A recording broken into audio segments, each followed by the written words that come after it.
नमस्ते प्यारे बच्चों, आप सभी का स्वागत है मेरे channel easy maths with Rajeshwari में। लेकिन इस वीडियो में मैं आपको हिंदी पढ़ाने वाली हूँ। आज मेरे पास है प्रथम भाषा हिंदी कक्षा 4 की पाठ्य पुस्तक मुस्कान। पिछले वीडियो में मैंने आपको इसमें जो फर्स्ट कविता दी हुई है, जो पहली कविता दी हुई है बादल, मैंने वो आपको समझाई थी। आज मैं उसी कविता के जो अभ्यास है उसके बारे में आपसे चर्चा करूंगी। तो आइए पहला प्रश्न देखते हैं। यहाँ पर सुनिए बोलिए का सुनिए बोलिए जो ये बिट है, इस सुनिए बोलिए में आपको प्रश्न सुनना है और उसके आंसर बोलने हैं। ये आंसर आपको लिखने नहीं है कॉपी में, लेकिन आप अपनी प्रैक्टिस के लिए इसे लिख सकते हैं कॉपी में। ठीक है, तो सुनिए बोलिए का पहला जो प्रश्न है वो है, इस कविता को हाव भाव के साथ गाइए। इस कविता को हाव भाव के साथ गाइए मतलब आपको इस कविता को एक गीत की तरह गाना है, एक्शन के साथ। आपको कुछ एक्शन करने हैं, जैसे कि झब्बर झब्बर बालों का एक्शन कैसे होता है, हाँ। और गुब्बारे जैसे गाल, मोटे मोटे गालों को आप किस तरह से एक्टिंग करके बता सकते हो। दौड़ने की एक्टिंग कैसे कर सकते हो, लगे दौड़ने आसमान में। इसको एक्टिंग करके आपको हाव भाव के साथ गाना है। ठीक है, आप इस कविता को गाने की प्रैक्टिस कीजिए सुर में, और इसको एक्शन भी करिए कि किस लाइन पे आप कौन सा एक्शन कर सकते हो। जैसे कि तोंद फुलाए, तोंद होता है मोटा पेट, तो पेट दिखाने के लिए कैसा एक्शन कर सकते हैं आप। सूंड उठाए, तो सूंड दिखाने के लिए, हाथी की सूंड दिखाने के लिए आप कैसा एक्शन कर सकते हो। इस तरह से आपको इस कविता को कुछ एक्शन करके, कुछ क्रियाएं करके, हाव भाव के साथ आपको पढ़नी है।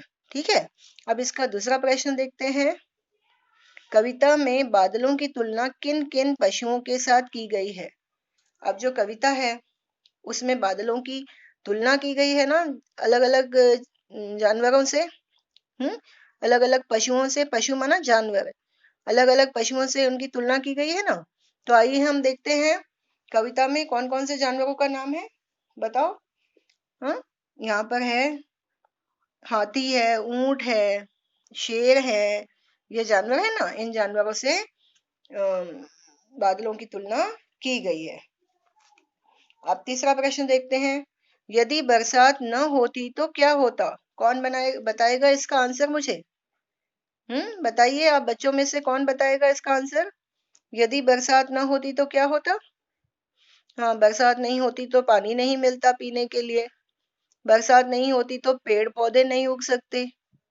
बरसात नहीं होती तो जमीन बंजर हो जाती, हम जमीन में खेती नहीं कर पाते। बारिश होती है इसीलिए हमें पानी मिलता है, और उस पानी से हम कई सारे काम करते हैं, जैसे कि खेती करते हैं, पेड़ उगाते हैं, हम कपड़े धोते हैं, बर्तन धोते हैं, पानी पीते हैं, नहाते हैं। कई तरह से हम पानी का इस्तेमाल करते हैं। अगर बारिश नहीं होती तो जानवर और पशु पक्षी इंसान ये सब कैसे जीते बिना पानी के, शायद ही जीवन नहीं होता। अब चौथा प्रश्न देखते हैं। बरसात होते ही आप क्या क्या करना चाहते हैं, बताइए। इस इन प्रश्नों के उत्तर आपको देने हैं। मैंने प्रश्न पढ़े, आपको कविता समझाई है। इन प्रश्नों के उत्तर आपको खुद को देने हैं कि आपके दिमाग में क्या आ रहा है अब बरसात के बारे में। बरसात होते ही आप क्या क्या करते हैं, आप क्या करना चाहते हैं, बताइए। चौथा प्रश्न पूछा गया है, बरसात होते ही आप क्या करना चाहते हैं। बरसात होते ही चाय पीना चाहते हो आप, अच्छा। और आप क्या करना चाहते हो गुड्डू। अच्छा, गरम गरम पकोड़े खाना चाहते हो, वेरी गुड। और आप क्या करना चाहते हो सुनीता। मुझे बरसात में नाव बनाकर तैराने में बड़ा मजा आता है, अच्छा, वेरी गुड। और कितने बच्चों को नाव बनाकर बरसात में तैराने में मजा आता है, सारे बच्चों को। और मनवीर, आप क्या करते अगर बरसात होती तो। मैं बरसात में गीला होता। अच्छा, आप बरसात में गीले होते। और सर्दी जुकाम होता तो मम्मी की डांट खानी पड़ती है ना। सभी को बरसात में गीला होना पसंद होता है। जैसे ही बारिश आती है सब लोग खुशियां मनाते हैं। सबके मन प्रसन्न हो जाते हैं, चेहरे खिल उठते हैं, गर्मी से हमें राहत मिलती है। तो बरसात होते ही कुछ लोग तो जो है गरम गरम पकोड़े खाते हैं, या गरम चाय पीते हैं, कॉफी पीते हैं, या फिर बच्चे जो है बारिश में गीले होते हैं, कुछ लोग पेड़ पौधे लगाते हैं, और फिर कुछ बच्चे नाव बनाकर पानी में तैराते हैं। इस तरह से बरसात होते ही हम ये सब करते हैं। कविता की कौन सी पंक्तियां आपको सबसे अच्छी लगी और क्यों? बताइए, इस कविता में आपको कौन सी पंक्तियां बहुत पसंद आई? कौन सी लाइनें, इस कविता की कौन सी पंक्तियां, मतलब लाइन, आपको पसंद आई? बताइए। हम्म मुझे तो ये पसंद आई, कुछ जोकर से तोंद फुलाए, कुछ हाथी से सूंड उठाए, कुछ ऊंटों से कुबड़ वाले, कुछ परियों से पंख लगाए। इस तरह जो कल्पना की गई है बादलों की, मुझे ये कविता की लाइनें, ये कविता की पंक्तियां बहुत पसंद आई। आपको कौन सी पसंद आई, आपको बताना है। ठीक है, तो ये हुआ सुनिए बोलिए का के प्रश्न उत्तर, जो मैंने आपको अभी समझा है। आप चाहे तो इसे बोलने की कोशिश करिए, और या तो आप नोटबुक में लिख भी सकते हैं। एक्चुअली इसको लिखना नहीं है, लेकिन आपकी प्रैक्टिस के लिए आप इन्हें लिख सकते हैं। अब दूसरी बिट है, पढ़िए वाली। कविता में ए से अंत होने वाले शब्दों को पेंसिल से रेखांकित कीजिए। रेखांकित मतलब होता है अंडरलाइन करना, हमें पेंसिल से उनके नीचे लाइन खींचनी होती है। ठीक है, और ए से अंत होने वाले शब्दों को पेंसिल से गोला बनाइए। ठीक है, तो ए वालों को गोला बनाना है। तो आइए देखते हैं हम, ए वालों पर गोला बनाना है। कहाँ कहाँ है ए? इस पे हमें गोला बनाना है। ठीक है, यहाँ भी ए है, और कौन से ए वाले हैं उन सभी पे हमें गोला बनाना है। यहाँ भी, और हमें ए वालों पे इस तरह से अंडरलाइन करनी है। जहाँ ए है वहां हमें रेखांकित करना है, और जहां पर ए की मात्रा है वहां पर हमें गोला बनाना है। ठीक है, अब मैंने आपको दो बता दिए, अब आप अपने आप कर सकते हो। जहां भी ए की मात्रा है वहां पर गोला बना दो सारी पोयम में, और जो जहां पर ए है वहां जो है आप अंडरलाइन कर दो, मतलब रेखांकित करो उसे। रेखांकित करना मतलब अंडरलाइन कर दीजिए। इस तरह से सारी पोयम में, कहाँ आपको, सारी कविता में कहाँ आपको ए की मात्रा दिखाई दे रही है, और कहाँ पर आपको ए दिखाई दे रहा है किसी शब्द के अंत में, वहां पर आप इस तरह से गोला बनाएं और इस तरह से रेखांकित करें। ठीक है, ये बिट समझ में आ गई? अब उसके बाद जो बिट है वो है, कविता में कुछ युग्म शब्दों का प्रयोग हुआ है, जैसे झब्बर झब्बर। उन्हें पेंसिल से रेखांकित कीजिए। झब्बर झब्बर दो बार आया है ना, ये युग्म शब्द, इसे कहते हैं युग्म शब्द। ऐसे कौन से शब्द हैं जो दो बार आए हैं? चलिए देखते हैं। जैसे कि है यहाँ पर झूम झूम, है ना, झब्बर झब्बर के बाद है झूम झूम। ये है ना युग्म शब्द, एक ही शब्द दो बार आया है ना। और दूसरा है यहाँ पर हम कर सकते हैं रह रहे। ये भी युग्म शब्द है, दो बार यूज हुआ है, दो बार इसका इस्तेमाल किया गया है एक ही शब्द का। उसके बाद है कभी कभी। ठीक है, तो ये है युग्म शब्द। अगर और कोई छूट गया होगा तो आप मुझे बताइएगा। ये क्यों नहीं हम कर रहे हैं? क्योंकि ये तीन बार आया है ना। हमें ऐसा शब्द रेखांकित करना है जो दो बार आया है, जैसे कि कभी कभी, झूम झूम, हाँ, झब्बर झब्बर। इस तरह से एक ही शब्द दो बार आए हैं उसे कहते हैं युग्म शब्द। ऐसे ही शब्दों को हमें रेखांकित करना है। अब मैंने आपको रेखांकित करके बता दिया ना, अब इन शब्दों को आपको पढ़ना है। ठीक है, अब आते हैं, जोड़ी बनाइए। जोड़ी बनाइए। मतवाले कौन होते हैं बताइए? हाथी से क्या होती है? परियों से क्या होते हैं? ऊंटों से क्या होते हैं? सबको तो पता है हाथी की सूंड होती है। ठीक है, तो हम सूंड पे अंडर उस लाइन जोड़ते हैं, तीर जोड़ते हैं, इसका लाइन का तीर जोड़ा हमने सूंड पे। अब परियों से क्या होते हैं? परियों को क्या होते हैं बताओ? पंख होते हैं ना, तो पंखों से जोड़ दिया। ये तो सबको पता ही है कि परियों के पंख होते हैं, हाथी की सूंड होती है। अब ऊंटों से क्या होता है? कुबड़। कुबड़, ऊंटों से क्या होता है? कुबड़। ऊंट को पीठ पर कुबड़ होता है ना, ऊंचा सा। हाँ, अब मतवाले क्या होंगे बताओ? मतवाले बच गया ना, ये होंगे बादल। क्यों यहाँ कहा गया ना कि बादल कैसे हैं, शेरों से मतवाले। शेर ऐसे होते हैं किसी के काबू में नहीं आते, उसी तरह बादल भी किसी के काबू में नहीं आते। तो इसीलिए मतवाले क्या होते हैं, बादल। आप अपनी स्केल लेकर उससे सीधी लाइन खींचकर इस तीर को जोड़िएगा, ठीक है। अब आगे देखते हैं हम क्या है। कविता के आधार पर इन प्रश्नों के उत्तर एक शब्द में दीजिए। जैसे कि पहला प्रश्न है, एक शब्द में उत्तर देना है, खाली एक शब्द में, ठीक है। पहला प्रश्न है, बादल किसके समान गरजते हैं, बताओ। जोर जोर से कौन दहाड़ता है, शेर ना। तो इसीलिए बादल किस तरह गरजते हैं, शेर की तरह। अब दूसरा है, बादल अपने थैलों से क्या गिराते हैं। कुछ बादल अपने थैलों में क्या लेके आते हैं, पानी लेकर आते हैं ना। क्या गिराते हैं वो अपने थैलों से। बादलों से हमें क्या मिलता है, ऊपर से क्या गिरता है, आसमान से जब बादल आते हैं। या वेरी गुड, पानी गिरता है ना। तो आपको पानी, एक ही शब्द में उत्तर लिखना है, ठीक है, एक ही शब्द में। कविता में किस वाद्य यंत्र का नाम लिया गया है। कौन सा वाद्य यंत्र है, वाद्य यंत्र मतलब म्यूजिक का ऐसा कौन सा यंत्र है जिसका नाम इसमें आया है। बताइए। ढोलक। हम्म ढोलक। फिर आगे है, जब बादल जिद्दी बनते हैं तो क्या होता है। जिद्दी बन जाते हैं तो क्या होता है, नदियों में पानी भर जाता है, शहरों में पानी आ जाता है, बाढ़ आ जाती है ना। क्या कहते हैं उसे, बाढ़ आ जाती है ना। क्या होता है, बाढ़ आती है। बाढ़ मतलब होता है बहुत सारा पानी नदियों में आ जाना, जो नदियों से भी बाहर निकलकर आसपास के गांव में और शहरों में आ जाता है, उसे कहते हैं बाढ़।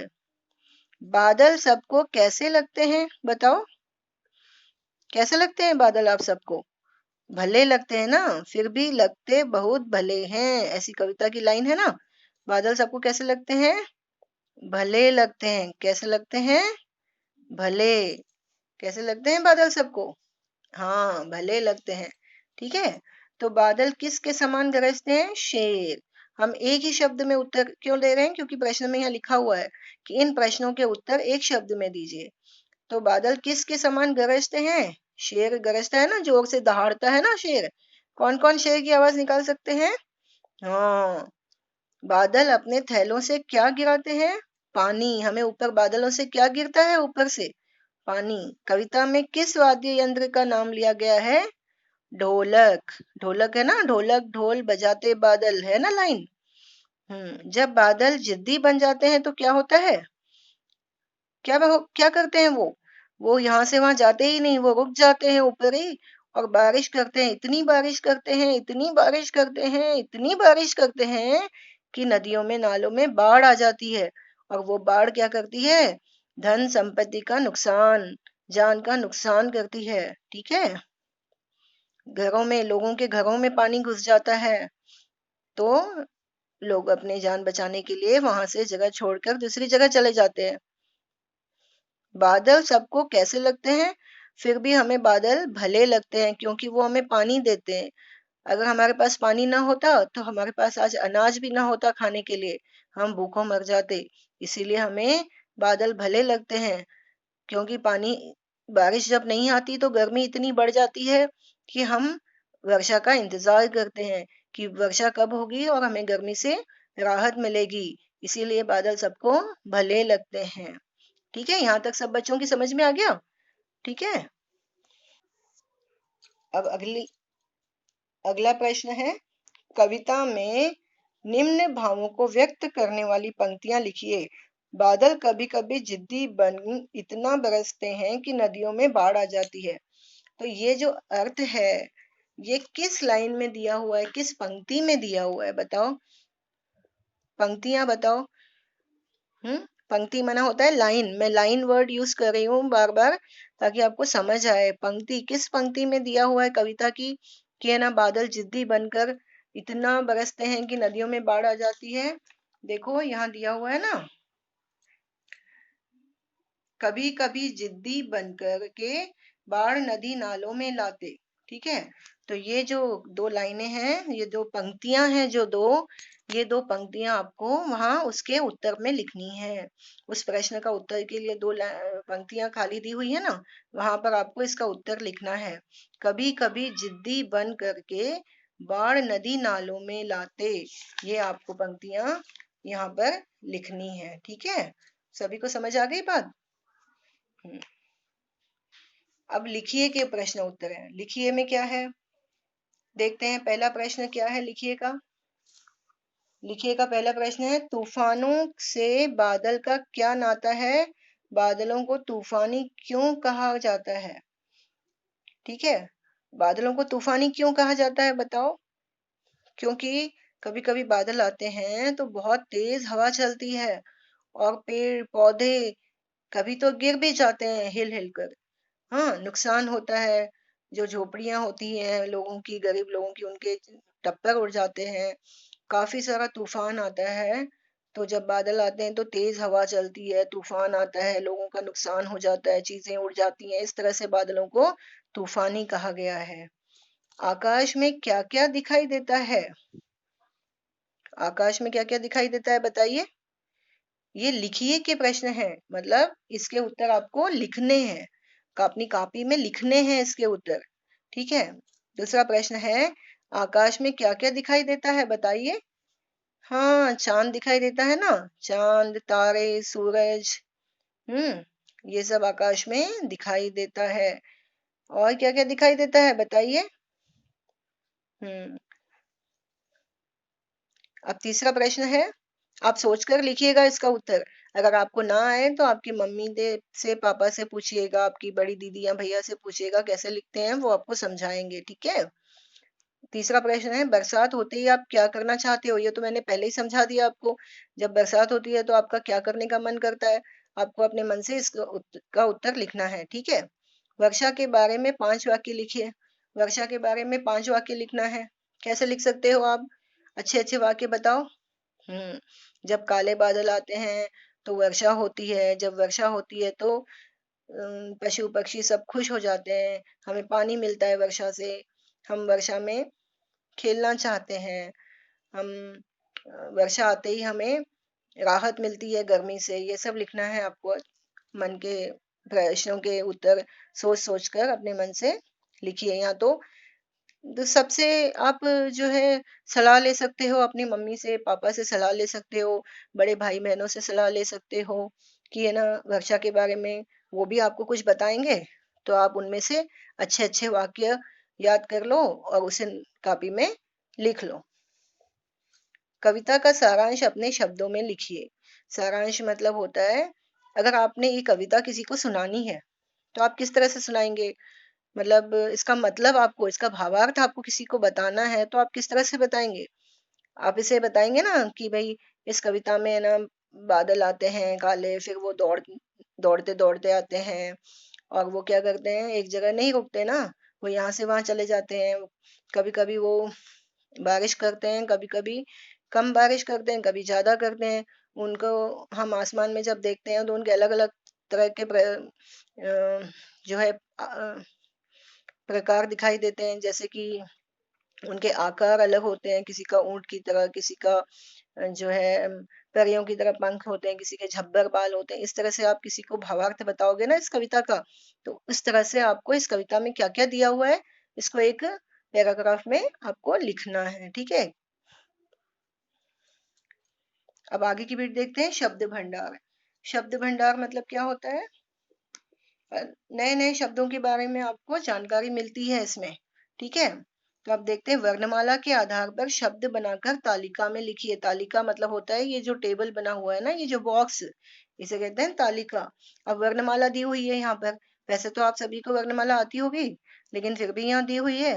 अब आपको क्या करना है, 2 वर्ण वाले शब्द, 3 वर्ण वाले शब्द, 4 वर्ण वाले शब्द लिखने हैं। जैसे कि 2 वर्ण वाला शब्द मैं यहाँ से ढूंढ कर आपको बताती हूँ। ये फ है और यहाँ पर ल है, तो फ और ल मिलके क्या बनता है? फल, फल। ठीक है ना, फ और ल मिलके बनता है फल। इस तरह से आप बाकी के 4 लिखो। 5 पंक्तियां हैं यहाँ पर, 5 शब्द लिखने हैं आपको। तो एक शब्द मैंने लिख दिया, आप चार आप ढूंढ कर लिखो। जैसे क ल होता है कल, ओके, न भ होता है नभ, उस तरह से आप लिखेंगे दो वर्णों वाले शब्द। अब तीन वर्णों वाले शब्द बताइए। जैसे कि मैं बताती हूँ, एक म, म, फिर ग, फिर र, तो होता है मगर। मगर मतलब समझते हैं ना, मगरमच्छ होता है ना पानी में, बड़ा ही खतरनाक होता है वो, तो मगर। ठीक है, अब बाकी के चार आप लिख लीजिए। चार वर्ण वाले शब्द मना, चार वर्ण वाले शब्द बताइए। अचकन, अ, च, क, न, ठीक है, अचकन। अचकन मतलब होता है शर्ट, अचकन, ठीक है। अब आप अदरक, अचकन, षटकोण, आप है ना चार, षटकोण में तो मात्रा आती है वो नहीं लिख सकते आप, ठीक है, लेकिन आपको अपने मन से अब चार वर्णों वाले शब्द यहाँ लिखने हैं। एक एक मैंने लिखकर बता दिया, बाकी अब आप लिखेंगे, ठीक है। अब कविता में युग्म शब्द आए हैं, जैसे, अब देखिए, अब मैं आगे का पढ़ रही हूँ। कविता में युग्म शब्द आए हैं जैसे झूम झूम। हाँ, युग्म शब्द मैंने बताया ना आपको, युग्म शब्द का मतलब एक ही शब्द अगर दो बार आता है तो उसे युग्म शब्द कहते हैं। जैसे कि झूम झूम, कभी कभी, रह रह, है ना। तो आप अब बताइए, अब अन्य ऐसे ही अन्य युग्म शब्द लिखिए। अन्य मतलब इनके अलावा और क्या हो सकते हैं जो कविता में नहीं दिए गए हैं। बताइए क्या होता है। घंटी कैसे बजती है, टन टन, है ना। हम्म और इस तरह से आप ढूंढ के लिखो, ये आपका गृह कार्य है। मैंने एक बता दिया, झूम झूम, टन टन। बताइए और।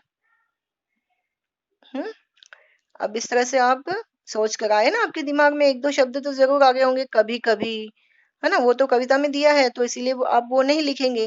रह रहे भी कविता में दिया है तो वो आप नहीं लिखेंगे, उसके अलावा आपको अपने मन से दूसरे सोचकर लिखना है, ठीक है। जैसे कि होता है, दूसरा भी एक बता देती हूँ मैं, छन छन। छन छन क्या होता है, पायल की छन छन होती है ना, छन छन। टन टन घंटी की टन टन होती है, पायल की छन छन होती है, या छम छम होती है, ओके। तो आप जो है अपने मन से अब बाकी के तीन शब्द इस तरह से युग्म शब्द सोचकर लिखिए। अब सलाह लीजिए मम्मी पापा से और आपके भाई बहनों से। हाँ, शायद वो लोग कुछ आपको शब्द बताएं, फिर आप क्या करेंगे, उन शब्दों को सोचकर अपनी कॉपी में टीप लेंगे। टीप लेना मतलब लिख लेना जल्दी से, ठीक है।